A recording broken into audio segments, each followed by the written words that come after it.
Hello everyone, Azlan cooking and gardening में आपको खुशामदीद। तो आज हमारी जो वीडियो है ये एलोवेरा प्लांट की एक किस्म है। तो इसका नाम है मुकुलंता प्लांट। मुकुलंता प्लांट जो है इसमें फ़र्क यही है, एलोवेरा नेचुरल प्लांट और मुकुलंता प्लांट में फ़र्क यही है कि इसकी पत्तियां जो हैं मोटाई में उसी तरह से होती हैं और चौड़ाई में थोड़ा ज़्यादा होती हैं और लंबाई में उससे काफ़ी कम होती हैं। 50-50 उससे कम होती है। अगर वो 15 इंच लंबी होती है तो ये 7 इंच 6 इंच लंबी होती है। और कांटे इसके किनारों पर उसी तरीके से होते हैं जैसे एलोवेरा नॉर्मल में होते हैं। तो उसी तरह से इसमें भी स्प्राउटिंग के साथ एक अंदर निकलती है जिसमें फ्लावरिंग भी होती है और इसमें भी बिल्कुल वही सेम एक ही दोनों का तरीका है। और ये है मुकुलंता प्लांट। प्लांट का एक छोटा सा पब्स मैंने इस पॉट में लगाया था। तो असल में वो थे दो, लेकिन वो लग एक ही रहा था तो वो उसमें मैंने पब्स लगाया था। तो आज उसकी पोजीशन ये है, तकरीबन 15 महीने के बाद आज उसकी ये पोजीशन है कि अब उसको हमें उसमें से निकालना पड़ेगा और मैं अभी आपको निकाल कर भी बताता हूँ। और इसमें आप देख सकते हैं कि इसमें उसके अलावा भी काफ़ी पब्स आए हुए हैं और इसके साथ मुख्तलिफ़ जगह पर मुख्तलिफ़ पब्स हैं। तो इसको यहाँ से निकालने के बाद ही मैं आपको बता सकूँगा कि टोटल कितने पब्स हैं। तो इसको बाहर अब मैंने यहाँ से निकाल लिया है। अब मैं इनको इनके छोटे पब्स और बड़े प्लांट्स सब को मैं बाहर अलग-अलग रखता हूँ। रखने के बाद फिर मैं आपको ये दिखाऊंगा कि ये हमने अब दोबारा कैसे लगाने हैं। मेरा ये ख्याल है कि ये हमको अब 2 पॉट्स में लगाने पड़ेंगे क्योंकि मेरे पास विंटर समर सीज़न के लिए काफ़ी सब्जियां हैं तो मैंने वो लगानी है। तो कोई फालतू जो पॉट्स मेरे पास होंगे तो मैं वही उसी उन्हीं में लगा सकूँगा। तो फ़िलहाल मेरे पास ये 2 पॉट्स हैं जिसमें से एक में से पहले मैंने निकाला है, एक वो हो गया और उसके अलावा मेरे पास एक छोटा सा एक जार है। तो बच्चों के चॉकलेटों का एक जार जो दुकान से में अवेलेबल होते हैं तो वो मैंने एक इस्तेमाल किया हुआ है। ये प्लास्टिक का जार है, खुले मुंह वाला है, तकरीबन पॉट्स की शक्ल से ही है।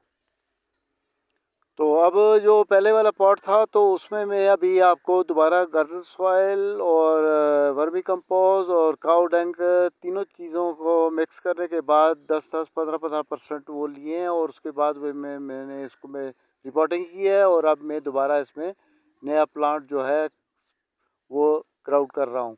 और यहाँ एक जो छोटा सा पब्स है तो मैं इसको कोशिश करता हूँ कि ये भी वहाँ पर एडजस्ट हो सके, लेकिन अगर ना हुआ तो क्योंकि बहुत नाजुक है तो मैं इसको बाहर निकाल दिया है मैंने, क्योंकि ये अभी ये संभलने के काबिल नहीं था, तो ये संभल नहीं पा रहा था। तो बिल्कुल छोटा सा प्लांट था। तो इतने ही प्लांट में ला कर लगाए थे शुरू में। उसके बाद अब मैं दूसरा प्लांट जो है, क्योंकि इसमें अभी 2 ही प्लांट आ सकते हैं, तो एक बिग प्लांट है और एक थोड़ा उससे छोटा मीडियम साइज़ में प्लांट है। तो ये दोनों में यहाँ पर मैं कोशिश करता हूँ, तो मैं इसको अभी सीधा खड़ा करने की कोशिश कर रहा हूँ और साथ ही इसमें गार्डन सॉइल मिक्स जो है वो मैं इसमें डालूँगा। इसके साथ ही हमने दूसरे पॉट्स की भी तैयारी करनी है क्योंकि वहाँ से हमें 4 पौधे जो हैं वो मिले हैं।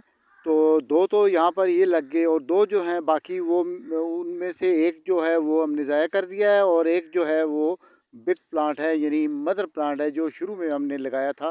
तो वो प्लांट है, तो अब मैं उसको आपको सेट करके वो भी बताता हूँ। तो अब ये जितना ज़्यादा से ज़्यादा इसमें गार्डन सॉइल आ सकेगी मैं कोशिश कर रहा हूँ, क्योंकि इसमें कांटेदार पत्तियाँ हैं और मैं आहिस्ते आहिस्ते अंगूठे की मदद से इसको थोड़ा सा प्रेस कर रहा हूँ ताकि ये पौधे जो हैं जगह ऐसे गिरने ना पाएँ। और मैं इसको फुल भी करूँगा। अब मैं नया प्लांट जो है वो नया जो मेरे पास पॉट्स है तो मैं अब उसको फुल करूँगा। इसमें ये देखें, ये गार्डन सॉइल है और नॉर्मल है और इसमें काऊ डंग और वर्मी कंपोज ये भी मैंने मिक्स कर लिया है। तो इसमें 10-10 15-15% काऊ डंग और वर्मी कंपोज मैंने मिक्स किया है और अब मैं इसको दोबारा रिपोर्टिंग कर रहा हूँ। तो ये रिपोर्टिंग जो है ये मैंने आधा इसको भर लेना है मिट्टी से, गार्डन सॉइल से, और उसके बाद मैंने बाकी जो है इसमें ये पौधा जो है हमारे पास, तो ये मदर प्लांट था, तो इसको भी हम यहाँ लगाते हैं क्योंकि ये हमारे पास जो मेरे पास अभी ये खाली पॉट्स है तो वो ये छोटा सा ही है, तो इसमें ये हमने इसका काम चलाना है। तो यहाँ से साइडों से ही इसमें मिट्टी गार्डन सॉइल भरने की मैं कोशिश कर रहा हूँ। और ये मुगलाटा प्लांट के साथ साथ गार्डन सॉइल भरने का थोड़ा सा मरला मुश्किल है क्योंकि पार्ट छोटा है। तो इसका मतलब ये ऐसे हुआ कि जैसे थैले में बिल्ली डालना या 1.5 दर्जन केले किसी छापर में डालना इसके बराबर है। थोड़ा मुश्किल हो रहा है क्योंकि कांटे भी हैं और मैं चाहता हूँ कि इसकी कोई जो लीव है वो भी डैमेज ना हो। तो मैं आराम आराम से कोशिश कर रहा हूँ। तो ये मैं जगह जगह से इसको स्पेस ढूंढ ढूंढ कर मैं उसको इसमें गार्डन सॉइल और वर्मी कंपोज और ये सारी चीज़ें मिक्स करके इसमें भर रहा हूँ। तो इसी तरह से आप भी कोशिश करेंगे ताकि आपका प्लांट भी जो है वो डैमेज ना हो और वो सही तरीके से लग सके। फिर इसके अलावा अगर इसमें कुछ कमी रह गई तो फिर हम इसमें वाटरिंग करने के दौरान जब ये और नीचे बैठ जाएगी मिट्टी तो फिर हम बाकी इसमें और भी सॉइल इसमें डाल सकेंगे, और वो भी डालनी ज़रूरी ताकि पौधा डैमेज ना हो। उसके बाद मैं आपको वाटरिंग भी बताऊंगा कि वाटरिंग करनी कितनी ज़रूरी है, और वो भी इसमें आपको मैं करके बताऊंगा। उसका फ़ायदा ये होगा कि जो इसमें नरम नरम मिट्टी पड़ी हुई है तो वो अपनी जगह पर भी फिक्स हो जाएगी, और साथ में